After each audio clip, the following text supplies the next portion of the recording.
Taiwan's Thinking Taiwan China Monitoring Report founded by Tsai Ing-wen is potentially misleading. This is Jersey's news commentary channel. After reading Taiwan's Thinking Taiwan 2025 China Monitoring Report, I arrived at a very clear conclusion: this report has problems academically, and in terms of public communication it carries a risk of being misleading. The problem is not motivation. The problem is methodology. The fundamental data used in this report largely comes from China's official statistical system, the National Bureau of Statistics, the Ministry of Finance, the central bank, and government-affiliated think tanks. In normal countries, this would not be a problem. But when studying China, this is precisely the biggest trap. Because China's statistical system has never been an independent statistical system. It is part of the political system. Data serves power first. If research begins with such data, the conclusions are almost inevitably distorted. The report presents the following judgment: China's official GDP growth is about 5%. The authors estimate the real growth rate to be 4.4%. This appears to be a correction. But in fact it is almost meaningless. Macroeconomic statistics can easily contain an error margin of about 1 percentage point. Changing 5% to 4.4% does not expose the problem.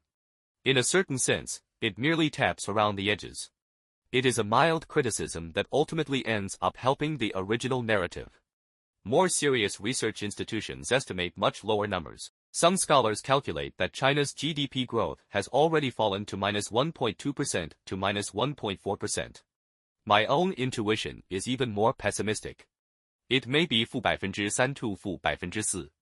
Many people believe judging GDP is extremely complex and requires sophisticated macroeconomic models. But in China there is actually a very simple indicator: employment. Employment is the most honest statistical indicator of the economy. Or put differently, employment is the shadow of GDP that is hardest to fake.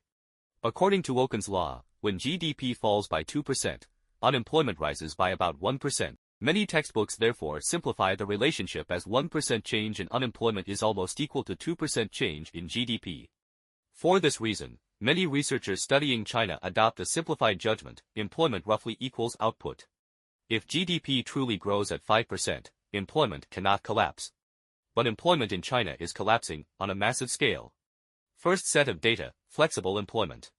In 2024, Chinese authorities themselves admitted that China had 200 million flexible workers. The official definition of flexible employment is astonishing: anyone who works at least 1 hour per week is considered employed. 1 hour of work per week typically earns around 15 yuan. Can someone survive a week on 15 yuan? Second set of data: business closures.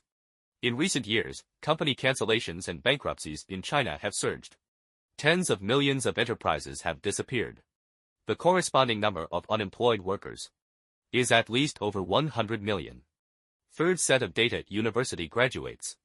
In recent years China has produced more than 12 million graduates every year. But the real employment rate has fallen to below 15%.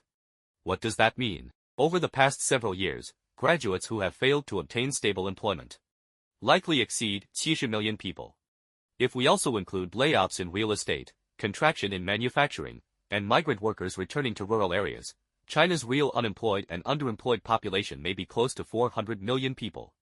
China's total employment population is only about 730 million. So the question is obvious: how can a country with hundreds of millions of unemployed people still achieve GDP growth of 5% or even 4.4%?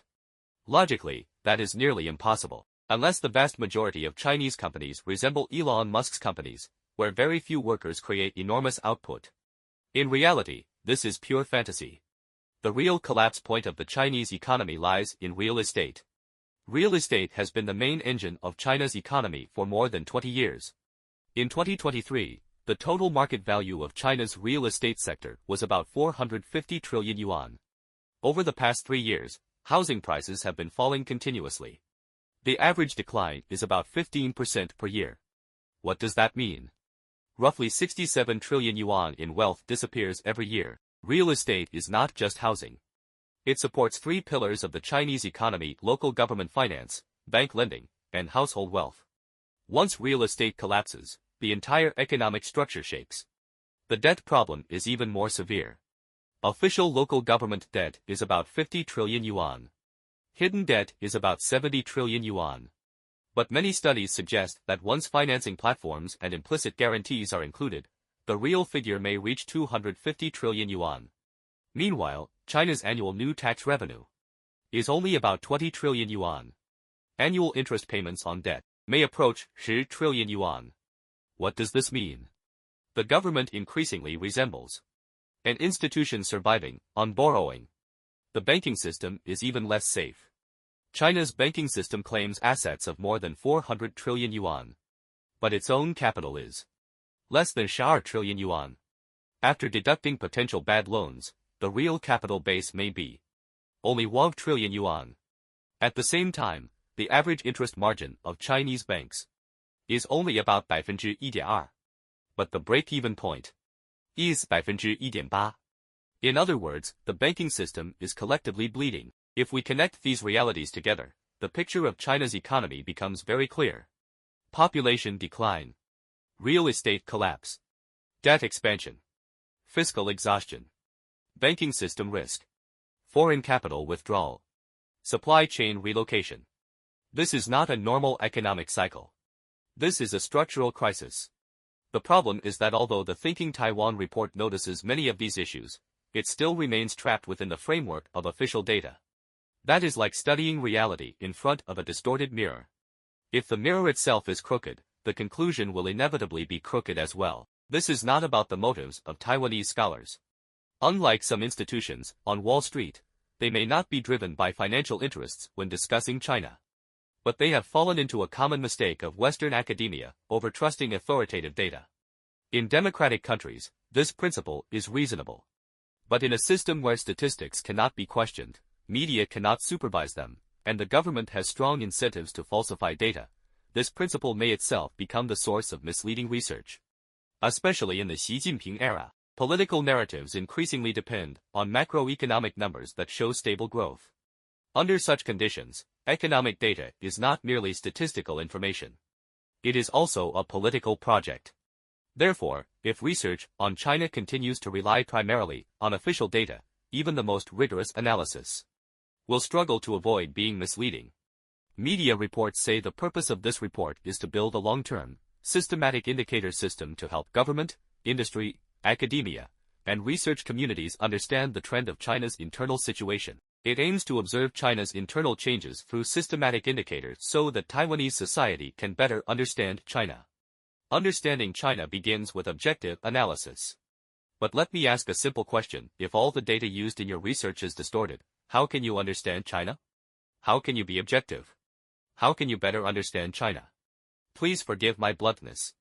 From an academic perspective, the quality of the Thinking Taiwan 2025 China Monitoring Report is not high. From a communication perspective, it may even create a false impression. China has many problems, but overall the indicators still look acceptable. In reality, the opposite may be true. The real issue is not that China's growth has slowed.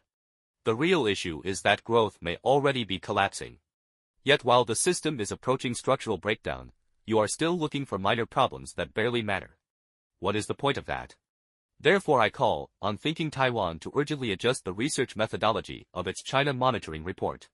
And I call on Ms. Tsai Ing-wen to pay attention to this issue. Do not continue writing blindly forward. Otherwise not only will you fall into the pit yourselves, you will also lead your readers straight into it.